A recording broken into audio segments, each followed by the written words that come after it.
Assalamualaikum warahmatullahi wabarakatuh. Selamat sejahtera. Salam satu Malaysia, salam bahasa Melayu. Bersama saya Cikgu Ezar dalam saluran Pancarona Bahasa Melayu.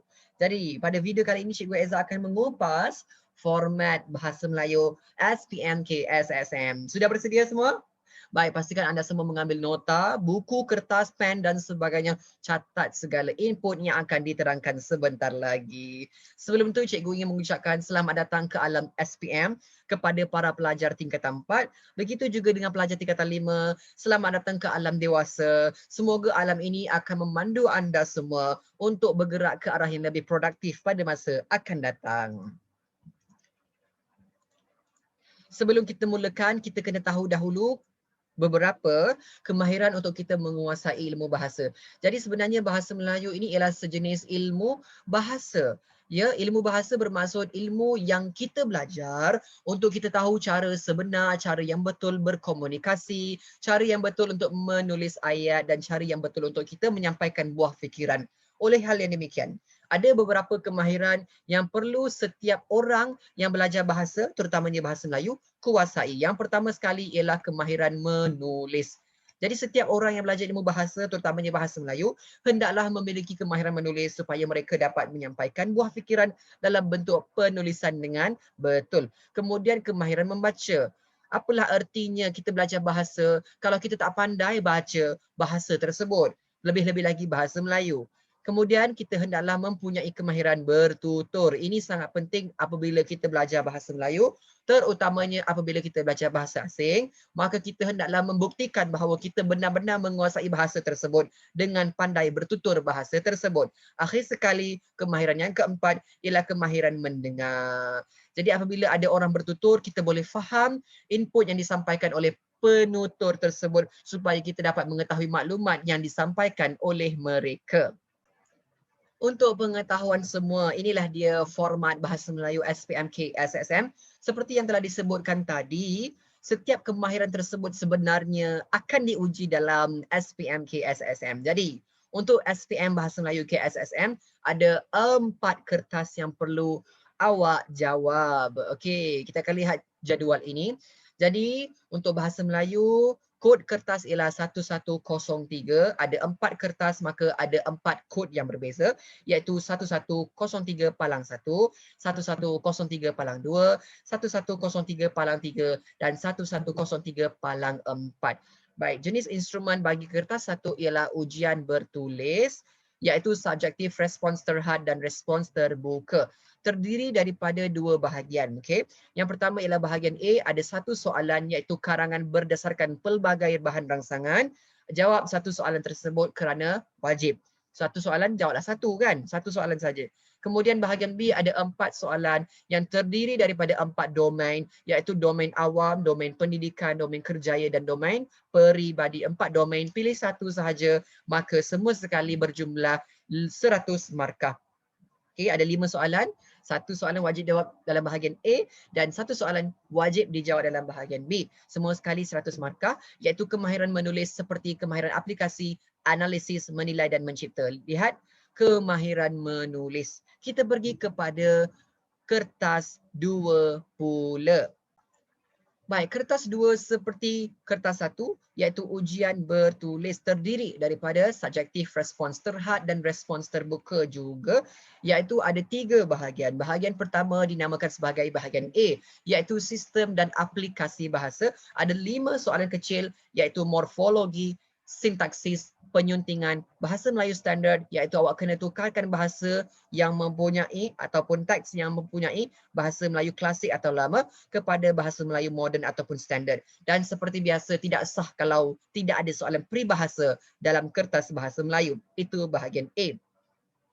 Bahagian B ialah pemahaman, terdiri daripada 3 bahagian. Soalan pertama ataupun soalan ke-6 ialah berdasarkan petikan umum. Soalan kedua iaitu soalan ke-7 berdasarkan petikan sastra. Manakala soalan lagi satu dalam soalan nombor 8 iaitu berdasarkan novel. Maka ada 3 soalan pemahaman, pemahaman umum, pemahaman sastra dan pemahaman novel. Di bawah pemahaman novel ada soalan novel itu sendiri yang terdiri daripada novel tingkatan 4 atau 5 atau kedua-duanya sekali. Itu bahagian A. Bahagian B, Manakala bahagian yang ketiga ialah bahagian C, iaitu rumusan. Ada 9 soalan wajib jawab semua 100 markah. Kemahiran yang kita uji untuk kertas 2 ialah kemahiran membaca. Okey, boleh? Sudah 2 kemahiran yang telah dikuasai untuk SPMK SSM, tinggal lagi 2. Kita pergi kepada kertas 3, iaitu ujian bertutur. Kena bertutur dalam bentuk subjektif respons terhad dan respons terbuka juga. Ada beberapa bahagian, iaitu bahagian A, individu awak kena bertutur secara bersendirian. Ada petikan yang diberikan dan perlulah bersoal jawab dengan pemeriksa atau pentaksir yang ada di pusat pentaksiran tersebut.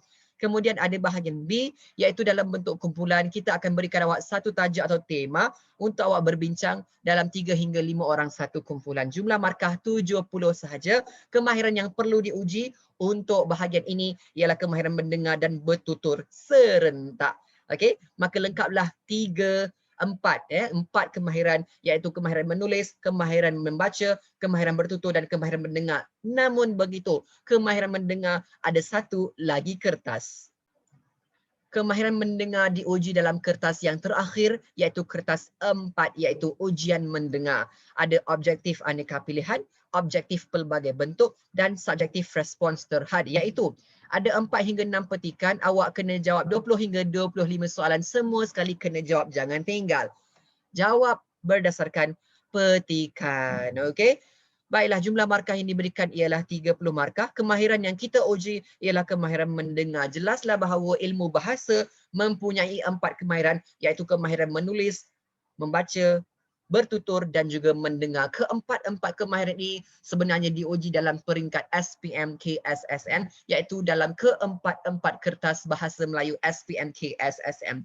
100 untuk kertas 1, 100 untuk kertas 2, 70 untuk kertas 3 dan 30 untuk kertas 4. Semua sekali berjumlah 300 markah untuk SPMK SSM. Bagaimana pula dengan tempoh menjawab? Baiklah, untuk kertas 1 2 jam sahaja, untuk kertas 2 2 jam 30 minit. Kertas 3 individu 3 hingga 5 minit, manakala kumpulan 12 hingga 15 minit. Dan kertas yang terakhir iaitu ujian mendengar selama 30 minit. Aras kesukaran kepada daripada rendah kepada tinggi iaitu 5/3/2. Itulah dia perkongsian yang dapat Cikgu Eza sampaikan kepada semua pelajar SPMK SSM tentang format baharu SPMK SSM. Semoga anda semua mendapat gambaran awal tentang format bahasa Melayu SPMK SSM dan seterusnya merancang ataupun membuat perancangan supaya anda bersedia, benar-benar bersedia untuk menduduki SPMK SSM. Tidak dinafikan bahawa keadaan sekarang benar-benar menguji kesabaran manusia. Maka kita sebagai manusia yang bijak, yang dikurniakan akal oleh Allah Subhanahu Wa Taala, hendaklah sentiasa bersabar dan sentiasa merangka perjalanan kita supaya kita dapat menempuh dugaan ini dengan keimanan dan ketakwaan. Semoga anda semua berjaya dalam pendidikan dan jangan patah semangat sentiasa. Teruskan semangat, kuatkan semangat untuk diri sendiri kerana yang bulat tidak datang bergolek, yang pipih tidak datang melayang. Sekian, Cikgu akhiri perbincangan pada malam ini, pada video kali ini dengan serangkap pantun. Yang kuri itu kundi, yang merah itu saga, yang baik itu budi, yang indah itu bahasa. Wabillahi taufiq wal hidayah. Wassalamualaikum warahmatullahi wabarakatuh. Bye.